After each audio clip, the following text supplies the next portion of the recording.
As a doctor, I have to say, your house can be too dirty, but it could also be too clean. So let's check out some of these clips and evaluate these cleaning habits. Huge thanks to Eufy for sponsoring this video. My name is Centrell. I live in Chicago.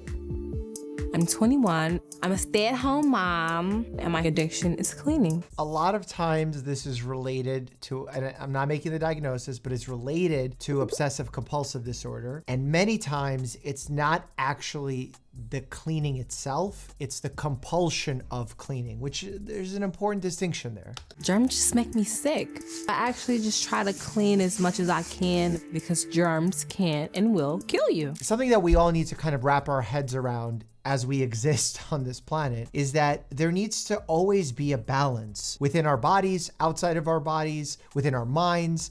And when it comes to bacteria, completely eliminating bacteria, like bubble boy level, where you're not exposed to any, there's no challenges to your immune system, is also problematic, just like living surrounded by feces or something would be. So you need this kind of level where you allow your immune system to do its thing, face an occasional challenge, but not unnecessarily when you know you can get ahead of it by cleaning, washing your hands, etc. Central cleans, I can't say 24/7 because she sleeps. If you have to clean every day for 8 hours and your house is not experiencing some farm level waste of manure or something, that is dysfunctional. People in my house and they're like, whoa, I smell the bleach. And if they can smell that and I can't, like, what does that say about me, that my body is immune to toxic fumes? Unless she's not diluting her bleach and using copious amounts of it, it's probably not as toxic as she's making it out to be, but it's also not great. And especially for those with sensitive reactive airways, you can create disturbances in the mucous membranes, trigger asthma attacks. So ideally you want to use bleach in a well-ventilated space so that it airs out. You gonna start with that already? Yeah. It's been like this for too long, and it's time that it stopped. Can you stop now? Look at all the stuff on it though. Like, come on. Okay, there's nothing wrong with it. Lord have mercy. I don't know if I can get through the rest of the day with you. I just don't want to die.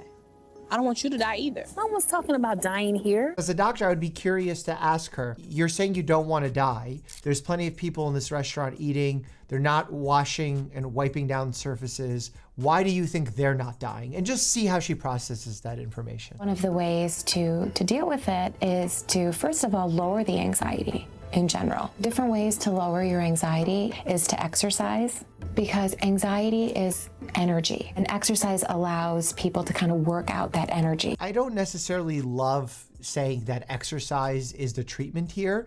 I think it's providing a combined approach of exercise, perhaps therapy, perhaps bringing up the option of medications, engaging comfort levels.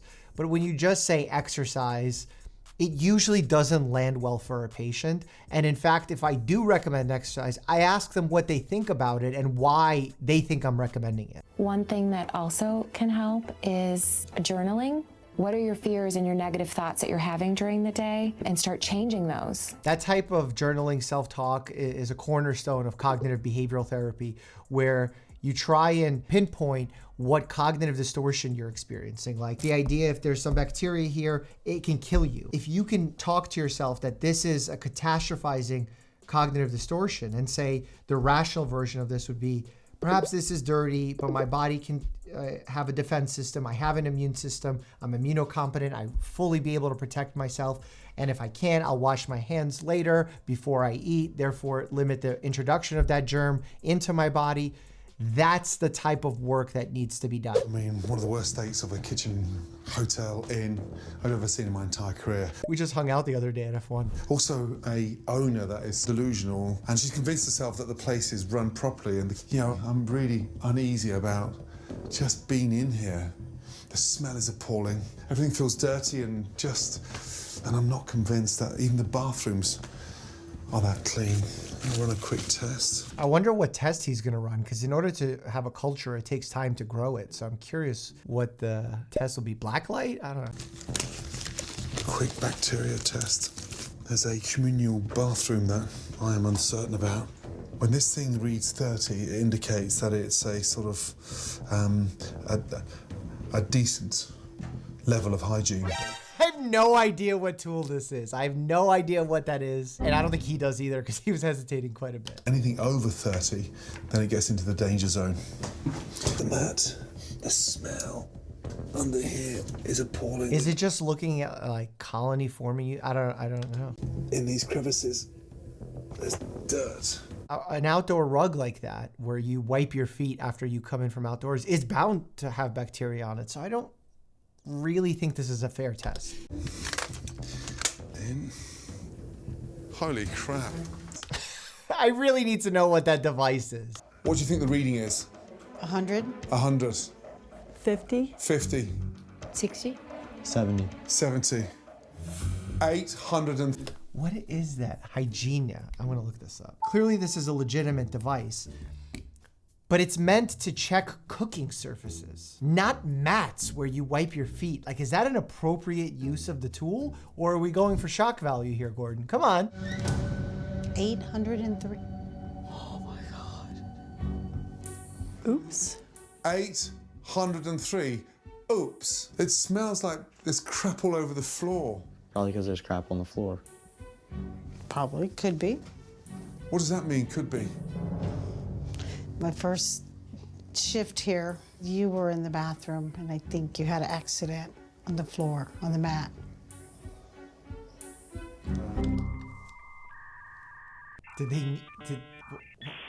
What?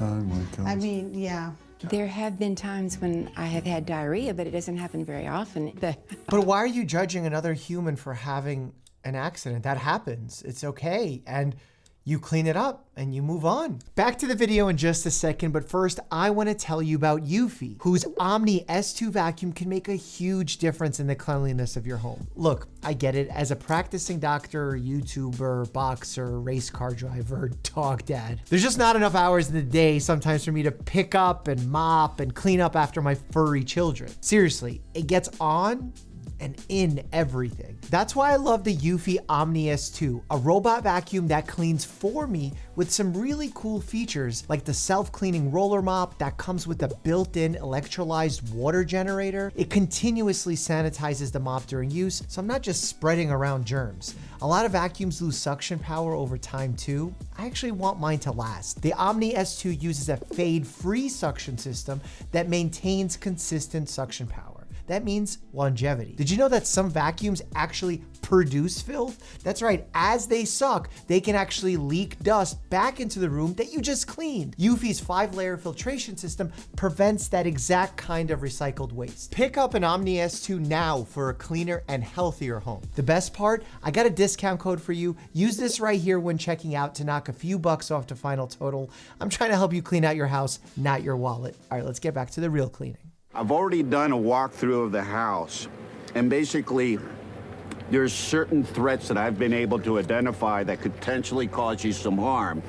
E. coli. Him mentioning E. coli, right away my mind goes to stool, that there must be some stool that's present because that's one of the most common bacteria that's found in stool. Typhoid. Typhoid? Did that person travel internationally from Asia, Africa, or something? Because it's really rare, like in the hundreds of cases across the US. And cholera. Cholera, there's standing water. That's Vibrio. That creates watery, loose diarrhea, very uncomfortable. I wonder why he's saying all of these things are present in this home. We have the hantavirus, which is essentially from the rodent feces. Hantavirus is very tricky. It's actually being found in the news right now with this cruise ship scenario. But the hantavirus is spread by rodent feces, urine, that when getting cleaned up or kicked or brushed can actually aerosolize and can be inhaled, land in cuts, enter the mouth, in food, etc. So the correct way to actually clean up rodent feces and excrement is to spray it with bleach, allow it to sit for a few minutes so it's moist, and then clean it up while maintaining a mask, and very thorough protection for your body as well. This is a total infestation. There's definitely stool in there. You could see it going against the wall. For about that. It was in every layer of filth. Not only was it the biohazard problem, but there was a constant insect problem, there was a rodent problem, and the obstacles that created in our ability to clean that house out was immense. It's immense, and you have to remember that cockroaches can actually be a trigger for allergies for some. Some people are allergic for cockroaches. Cockroaches can also spread certain bacteria, especially as they travel along food. Salmonella is an example there. It was as if this home swallowed me up. And obviously tripping hazard and all the other issues that can come up from a biomechanical standpoint of navigating where you can't see the floor. Hi, come on in. Hi, Todd. Hi, how are you? Oh, I'm good. Nice to meet you. Would you guys mind putting on some booties? I try to keep the house as clean as possible.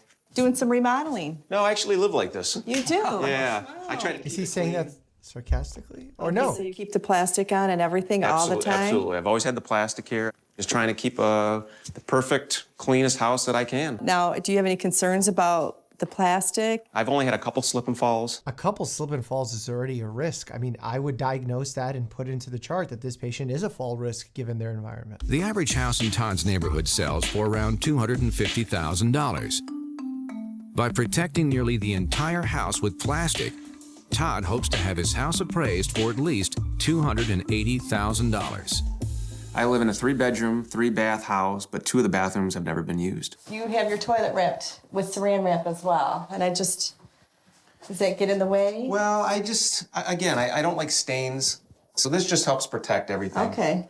And you're not worried about more germs or anything? No, not at all. No, I change it quite regularly. I don't know, maybe once a year I change it. Once a year? I thought he was gonna say daily. I can't imagine how much urine and stuff is on it. You can't clean that well. So yeah, it's great. It works for me. If it gets dirty, I don't have to spend money on cleaning products. I mean, whether or not the place is saran wrapped doesn't really impact the value of the house. Like the fact that someone didn't or did use the toilet, I can't imagine that factors into the price of the home. But I would want to investigate why he's so worried about the value of the house. Is it financial distress? Is it extreme anxiety related to OCD? Just to get a better sense of how he's living. For Pete delves behind the white goods, he administers pinprick-sized blobs of poison in the dark recesses of the worktops and the cupboards.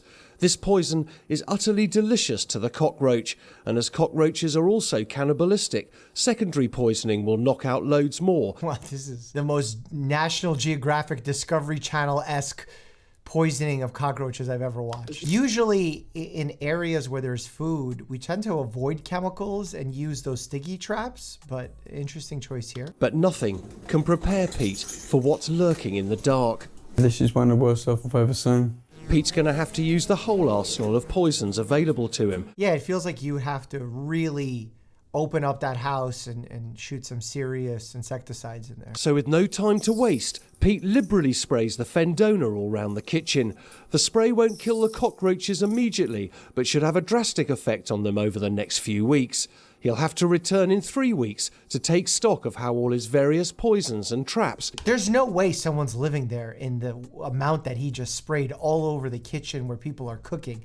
These chemicals, if ingested, especially at high levels, can cause neurologic damage. You got to be careful. I really hope no one's living in this place. Pete is taken upstairs to the main bedroom where the tenants and their young baby have been sleeping. So where was your main problem? Underneath the bed. Yep, okay. Yep, along the seams. Basically, what I'm going to do is I'm going to isolate as many bed bugs as I can by collecting them with a bit of sellotape and putting them in a bag, then send them away, be incinerated. You have to know that these bed bugs can cause significant bites. And sometimes in my patients, one of the main factors and questions that I inquire about when they come in with a rash that could look similar to a bed bug rash is asking if their partner or someone else who's in the same household has the same rash. If you're not asking the question, you could be missing bed bugs. It is a crippling and mysterious disease that makes everyday life a minefield for some 5 million Americans. OCD, or obsessive compulsive disorder.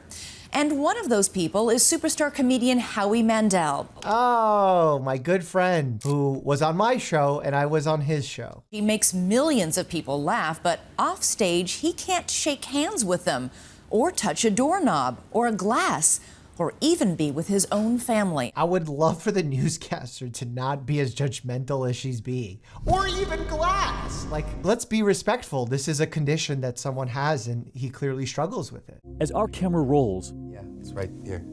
he drops the one anxiety pill he'd brought with him to the set. I don't want you to touch the floor, and I won't touch the floor. I mean, now it's coming off like crazy. But why? I'm not going to take it. To this day, Mandel is in therapy and on medication for the anxiety that comes with his OCD.